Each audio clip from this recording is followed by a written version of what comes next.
Bum, ba-dum, bum, bum, bum, bum, bum, ba-da-da. Press and record now. Bum, bum, ba-da. Alright, in this video, I'm going to try to fit about 3 weeks of circuits and a little bit of electronics into a single video. So let's get started. So first I'm going to start just by talking about voltage, current, and power and how those are related in a circuit. A circuit is just any closed path of electronic devices. And usually we're thinking about linear circuits, although there are some times where we'll work with nonlinear circuits if we are working with embedded systems. But I'm going to start with sort of the most basic principle, which is Ohm's law. And Ohm's law tells us that voltage across a element is related to the current through it. So specifically across a passive element like a resistor or capacitor, inductor, there's a relationship between voltage and current. We're going to stick with DC for right now, and I'll just say that Ohm's law says that V is equal to IR, V being the voltage measured in volts, I being the current measured in amps, and resistance R measured in ohms. That's an omega as the sign. And the power across some element, it doesn't matter what element it is, but the power across something is the voltage across it. So P, power, is the voltage across it times the current through it. This is measured in watts. Now, since we know V equals I times R, well, that means that also I is V over R. And if I plug this into my power equation, I get a more well-defined power equation, which is that P is equal to VI, which if I'm looking at a resistor could also be V squared over R, which could also be I squared times R. So that's a pretty good set of equations for power. I'm going to also box in Ohm's law up here. All right, so that's the first fundamental set of things that we need to know about. The next thing we need to know about is Kirchoff's law, if we're German, auf Deutsch. So Kirchoff's law. Not very good at drawing today, but Kirchoff's laws. There's two types of Kirchoff's laws. The first is what's called Kirchoff's current law. So we'll start by doing Kirchoff's current law, which is abbreviated as KCL. And Kirchoff's current law essentially just says that the current into a node is equal to the current out of that node. Current in equals the current out. And what's a node? I think that's a great question. Thanks for asking. A node is just an interconnection of multiple branches in a circuit where the voltage is the same.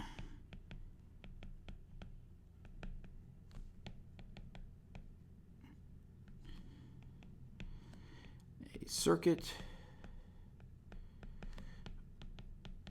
with a shared voltage. That's because basically everything is connected at a point or by wires, and those are short circuits. Everything on there has the same voltage value. And if I wanted to write that a little bit more rigorously, I would just say the sum of the currents in a node equals to 0. And usually I would say current that's going in is assigned to be positive, and current that's going out is assigned to be negative. So if I were to draw a very simple circuit here. Let's say that I've got 3 branches here, and I'll say that right here I've got I1, here I've got I2, here I've got I3. Then my node is actually located up here because it's the interconnection of those 3 different resistors. And into that node I have I1, and out of that node I have I2 and I3, and those have to add up to 0. That's all that Kirchoff's current law is telling us. Secondly, we have Kirchoff's voltage law.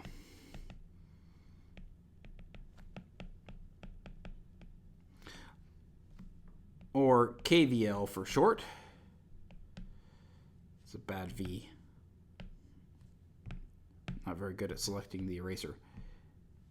KVL. Okay. And KVL, it tells me that if I look around a loop, the voltage rises have to equal to the voltage drops, right? No voltage is like created out of thin air or destroyed. It has to add up to zero. And before we can even talk about that, I guess I should highlight what a loop is. A loop is any closed path in a circuit. And essentially all this says is that the sum of voltages around a loop are equal to zero, or in other words, the voltage rises in a loop are equal to the voltage drops. And again, we have some sort of sign convention that goes along with this. I assume that rises are negative and drops are positive. Rises are like supplies, power supplies. Of course, when we actually operate in Kirchoff's voltage law, I'll explain that a little bit more. And drops are anything that are dissipating energy, that are, essentially power absorbers. So if I were to draw a fairly simple circuit that goes along with this, let's say I've got a voltage source here, Vs, and then I've got a resistor up here, R1, a resistor over here, R2, and across R1 is V1, and across R2 is V2. And let's say there's some current here. We'll talk more about what would happen in this type of circuit anyway.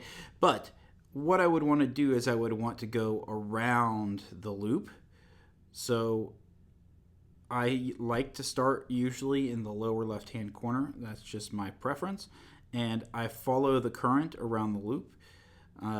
And if I hit a minus sign, it's minus. If I hit a plus sign, it's plus. So in this case, I have a voltage source, which is minus Vs plus V1 plus V2 equals to 0.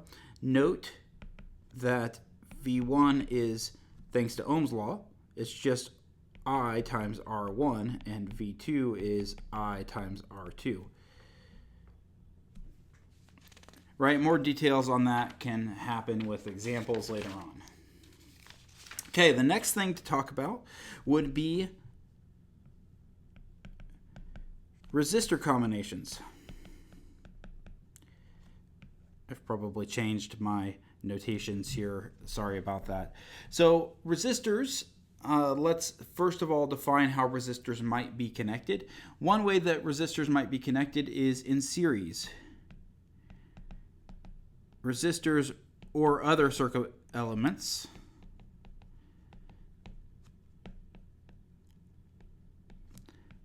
are said to be in series,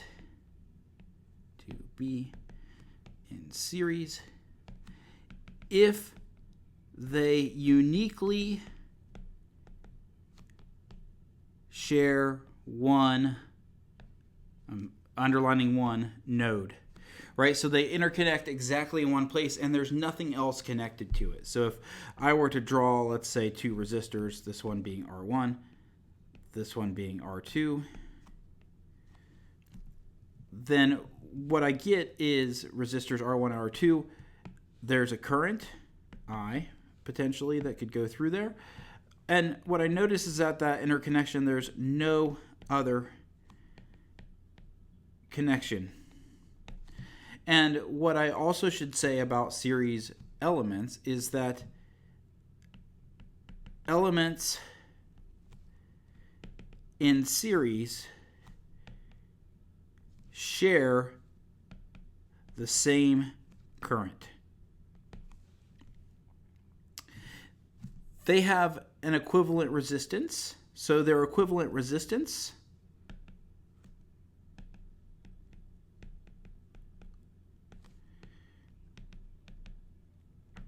is their sum. So in other words, R equivalent, if I've got two or more resistors in series, would be the sum of R sub n across all possible n.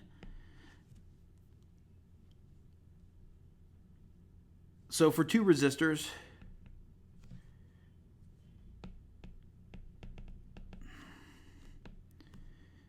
R equivalent is R1 plus R2. Okay, so that's series resistors. Next, we're going to talk about parallel resistors.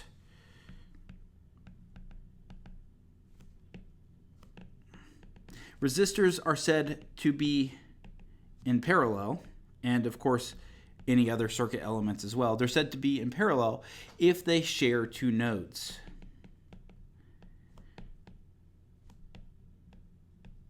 Now, resistors are an example of two-terminal devices, as some of the devices in circuits are. There are some circuit elements that have more than two terminals, but many devices in circuits have two terminals. And if that's true, then that means that the only two nodes they're connected to are shared across them.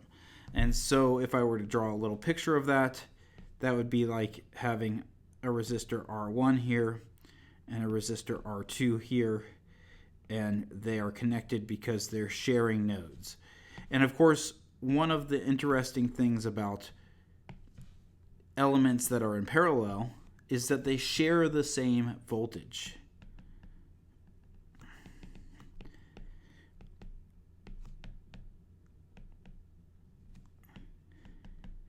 What do I mean by that? Well, if you think about using a multimeter or anything where you're measuring voltage, what you're measuring is a difference in potential between 2 points. And if all those points are interconnected together, they share the same voltage because they're the same node, which I've already talked about in this video. So that's pretty neat. Now, how do I find equivalent resistances for parallel resistors? Their equivalent resistance is found using the equation that 1 over the equivalent resistance is the sum of 1 over R sub n for all the n. So for two resistors,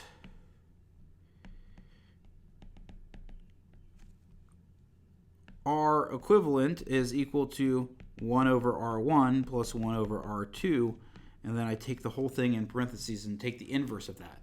Now, for exactly two resistors,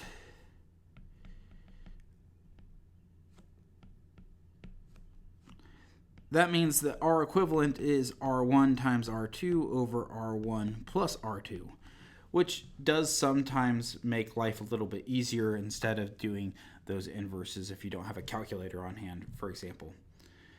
One thing that I like to point out every time I talk about resistance and combining them together is that parallel resistance is always less than the smaller of the two resistors. That's because current wants to go through the path of least resistance, and so what it's going to do is, if I have a smaller resistor, more of the current's going to go through the smaller one than the bigger one. A good way to think about that is if you had a building and that building was tall and you had stairs and an elevator, let's say a 3-floor building, some people are going to take the stairs to go up to the 3rd floor. In fact, a fair number will, and some will take the elevator. Now, if you make that a much taller building, what you're going to find is that the resistance of the stairs, let's say to go up 10 floors, that's much higher than the resistance of the elevator. So if you want to go up 10 floors, more people are going to take the elevator, which is the path of least resistance. I think that's just a helpful way to think about it.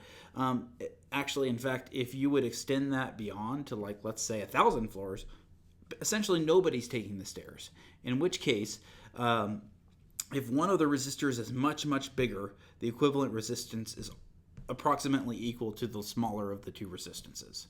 That's just a fun fact. I'm not putting it written in this video, but I think it might be useful if you're trying to check your work. And just because I think it's helpful, let's do a really quick example of combining resistors.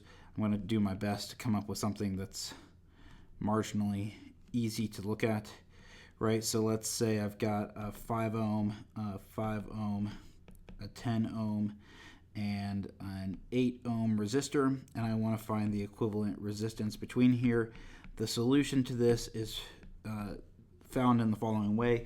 I always start as far away from the terminals as possible, and then I start combining. So I see 5 and 5, they are uniquely connected by one node. That means 5 is in series with 5, so I get 5 plus 5 is 10. Let's redraw the circuit. This is 8 ohms. This is a poorly drawn 10 ohm. Let me go back to my pin. That's 10 ohms. And those 5 ohms are now essentially replaced with a single resistor whose value is 10 ohms. Now I've got the 10 and the 10 are sharing 2 nodes, which means that they're in parallel. So 10 in parallel with 10, it's equal to 10 times 10 over 10 plus 10. That's equal to 5 ohms. Just so you know, if you've got 2 identical resistors in parallel, they're equal to 1/2 of the resistance. And that kind of makes sense because, again, the current is going to go equally through them if they have the same resistance. It just sort of works out that way. So finally, if I were to redraw that one more time, I've got 8 ohms. This is a replaced 5 ohm resistor, and now these just share one unique node. 8 plus 5, because they're in series, is 13 ohms, and I'm done. The next topic is voltage division.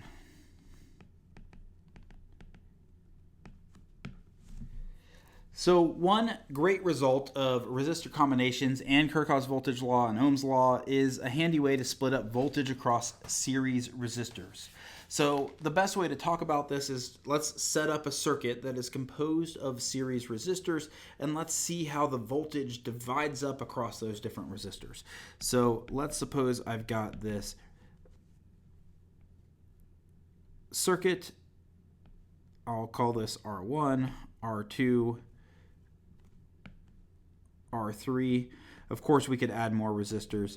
And then I'll just define the voltages across each resistor based on the name of the resistor, V3.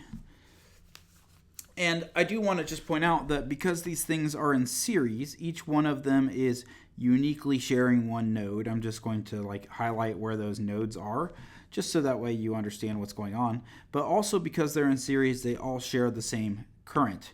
Now, probably the most common way to solve a problem like this is that you could definitely add up the resistors, combine them, and then calculate what the current is, because I have the voltage and the resistance in total. That could give me the current, and then I could find each voltage using that current. But one handy trick that is useful is what's called voltage division, which is where you can actually directly calculate those voltages. It's really equivalent to what I just described, but you directly calculate those voltages by taking the resistor you care about, I'll say R care, divided by the sum of the resistances that are in series, multiplied by the input resistance. And this works no matter which one of these resistors you're looking at. So let's say V1 is equal to the resistor I care about, R1 over R1 plus R2 plus R3, and multiplied by the input voltage. This is also true for V2, right? So the resistor I care about here is R2, R1 plus R2 plus R3, Vn. And for V3, where I've got R3 as the resistor I care about, R1 plus R2 plus R3, this is Vn. Interestingly, we don't actually need there to be a source up here to make this true. Like if I had any type of circuit and I knew what the voltage was, let's say at this point or across here, then I could use this trick, and it's really, really helpful. Okay, next thing to talk about would be pull up and pull down resistors. If you are a student that is watching this, probably you're watching it because it is helping you with preparation for some of the prerequisite information for an embedded systems class. If you're a general audience, this may seem totally disconnected, but when you're working in an embedded system, you're going to have digital and analog inputs and outputs to your system. And essentially those pins are floating, and a lot of times one of the ways that we'll be able to, operate in logic values is by using switches. And so let's say I've got a pin, we'll call it PX, connected to a microcontroller, and I've got a switch. This is not my best switch drawing, but a switch is just like a two-terminal thing where if I push it down, it's closed and it looks like a short circuit, and when I let it go, it's open, and it looks like an open circuit. So, right, the switch goes between a short, that's when it's on, and when something is a short circuit, all that means is that the equivalent resistance of it is equal to 0. Looks like a wire, a place where the voltage is the same everywhere. When it is not a short, it's also going to open. This would be the off position for a typical single pole, single throw switch. And when it's off, I've got the equivalent that R is equal to infinity. So it looks like an open circuit. There's just air in between it, and unless we have a major issue or a really large potential, ideally that's not going to have current going through it. So that's why V equals IR. If R is infinity, V is equal to something, right? If R is equal to infinity, V is equal to something, it doesn't matter what it is, but I is equal to 0. Okay, now the fact is that current always wants to take that path of least resistance, which I just talked about. So I've got really two interface circuits that we use to make it so that way when I flip the switch on and off, it knows what value to go to. So here's the first one. We'll call it a pull-up network. Pull-up. You're a big kid now. So if this is my pin PX, this is 3V3, which 3.3 volts. That's a logic high value for many embedded systems. Let's make this a resistance. That resistor doesn't have to be huge, but it needs to be big enough that it looks hard for current to get through. So like a 1K resistor tends to work well. You can even go 10K if you're feeling nuts. Whatever makes you happy here, as long as it's relatively large in comparison to a short circuit. Then I've got my switch. That switch is going to look like this, and I'm going to connect the other end of that switch to ground. So how does this work? When the switch is off, switch off, then it looks like it's open. The resistance looks like infinity, and so where does the current want to go? Well, it wants to complete the circuit going up to 3V3 because in comparison to a resistance of infinity, a resistance even of 1 or 10K looks tiny. And so PX goes to 3V3 or a logic high. When the switch is on, now I'm comparing a value of 0 resistance to a value of resistance which may be even 1K, but in comparison 0 and 1K, 0 looks a lot more appetizing for the current, and so PX goes to 0 or ground, or a logic low. So that's how we do that. If we want to do the opposite, we might use a pull down interface circuit. And in this case, I'm going to take PX, I'm going to connect it. The resistor here is going to ground, that's R1. Then I've got my switch, bloop, and the other end of the switch is connected to 3V3. So when the switch is on, then I've got PX equals high, and the switch is off. Now PX is equal to low. Let's talk about RC circuits. So what do I mean by C? C is a capacitor. And a capacitor is an electrical energy storage device. And if we were to look at sort of the relationship between current and voltage in a capacitor, it turns out that I of t, the current, is equal to C dV dt, or in other words, if I wanted V of t, it's equal to 1 over C integral of I of tau d tau. That's like the Ohm's law expression where C is the capacitance. And because there's a derivative here, there are some special rules about capacitors. One of those rules is that you cannot have an instantaneous change in voltage or current, and as a result, it takes some amount of time for voltage and current to change as the capacitor charges and discharges.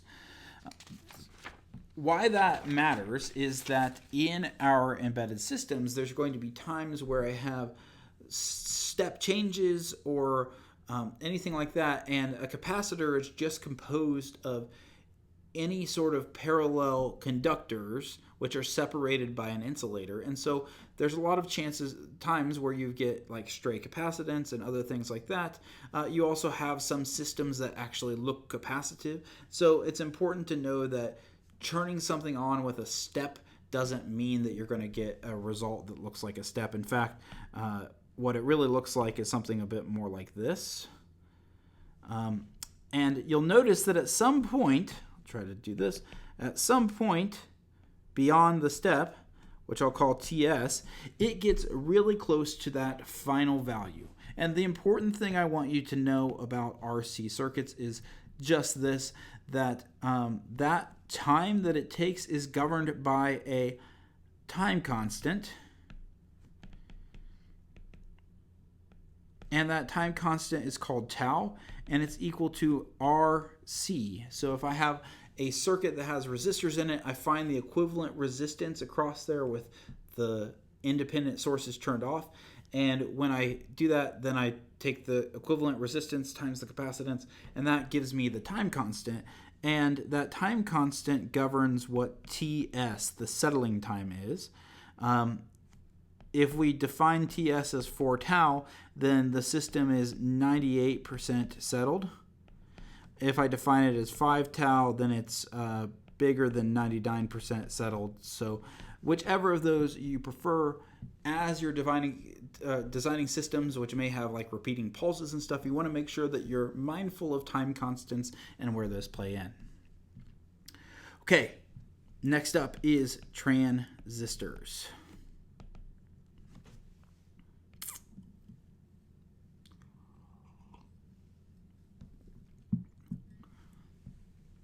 Okay, so let's just talk about a couple of major use cases for transistors in embedded systems. The first is logic. That's implemented using complementary MOSFETs or CMOS. That is something that is the topic of another one of the videos that I've recently released. You can go check that out if you really want to. Another good reason to use a transistor is to source or sink current. In particular, we want to be able to switch things on and off where the amount of current that they draw is more than the amount of current that our embedded system can supply or my microcontroller can supply. A lot of microcontrollers have relatively small amounts of current and power that they can source, and so we usually have an independent power source like a power supply or a battery that we use to drive motors. And so one of the types of things we'll use is a BJT. Again, we're going to stick just with the essential things here. So a BJT is a bipolar junction transistor. I am drawing an NPN version of this, NPN. And that means that this is the collector up here. We abbreviate that to C. This is the emitter down here. We abbreviate that to E. Most of the time we connect the emitter to ground. That's called a common emitter configuration. And then up here I would call this the base or B. And there's a current IC here, a current IE, and a current IB. Of course, there's a way to represent this in a circuit that looks a little more familiar to us. We're going to skip over that for the video because I don't think it's that important to us. But what's really important is that a transistor, or a BJT transistor, is on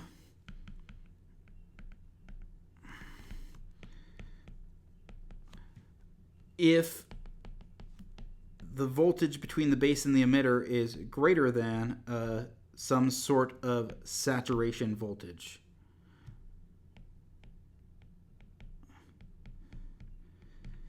And just to highlight, this is usually between 0.6 and 0.7 for a silicon-based transistor.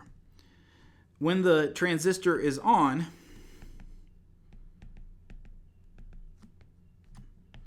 there's current that passes between the collector and the emitter.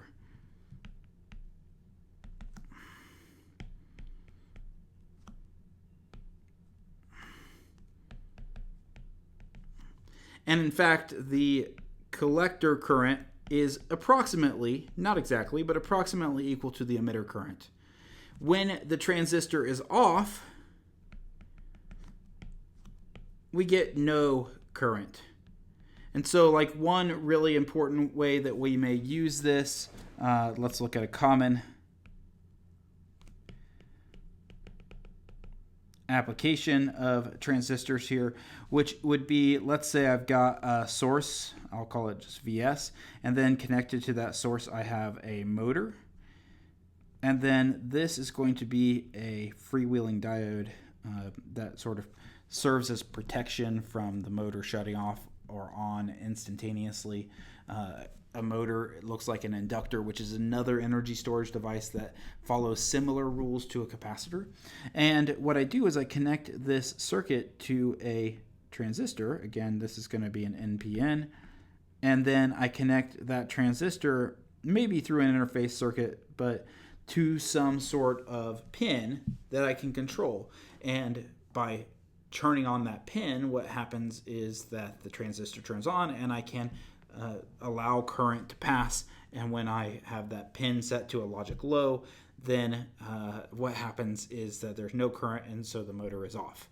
So that's one good practical application where if PX is on, the motor is on, PX off, the motor is off. And we'll talk more about that later in an embedded systems course.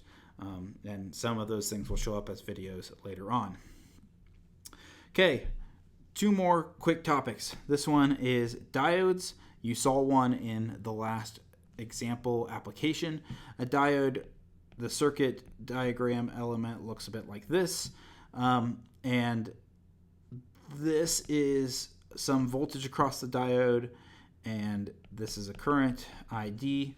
So we really think of diodes almost like switches where they have a certain point at which they switch on. So when a diode is on,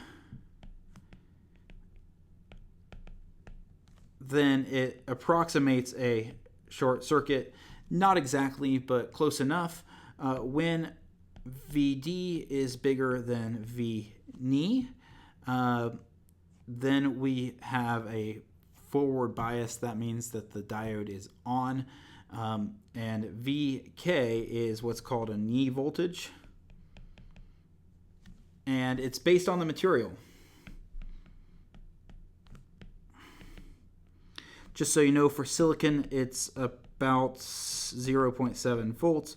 For germanium, I almost said geranium, like the plant, it's 0.3 volts.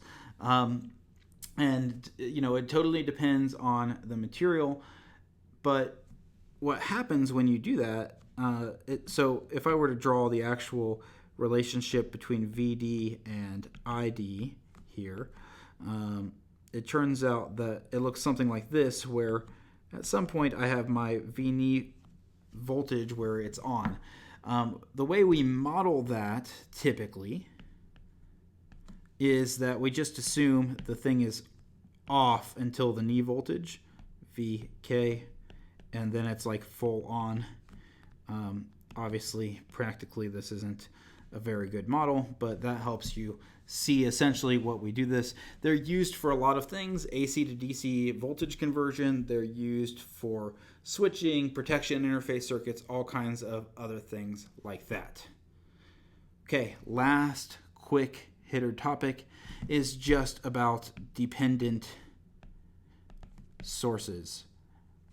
I was going to leave this out of the video, but I thought of some examples where I might want to use a dependent source. So let's talk about the dependent sources really quick. So dependent sources come in really two flavors: voltage sources and current sources.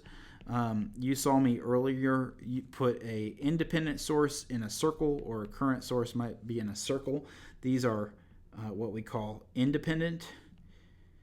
And essentially the difference is that an independent source, all it does is it has its own value. A dependent source is a source which has a value that may depend on something else in the circuit. So, for example, this is a voltage source, the one with the plus and the minus. So this could be controlled by a voltage somewhere else in the circuit. I'd call it a voltage-controlled voltage source. Or it might be controlled by a current. That'd be a current-controlled voltage source. And then this thing over here is a current source, so that might be voltage-controlled current source, or I guess over here I made it an I. Let's make that a C so we can be consistent. So, or a current-controlled current source. It is really important to understand that a voltage source is a voltage. Even if it's controlled by the value of a current, its values, the units are in volts, and a current source is a current, and its values are in amps, even if it's controlled by a voltage somewhere else in my circuit. Just a little note of something that may come up. There's a whole bunch more that you can talk about.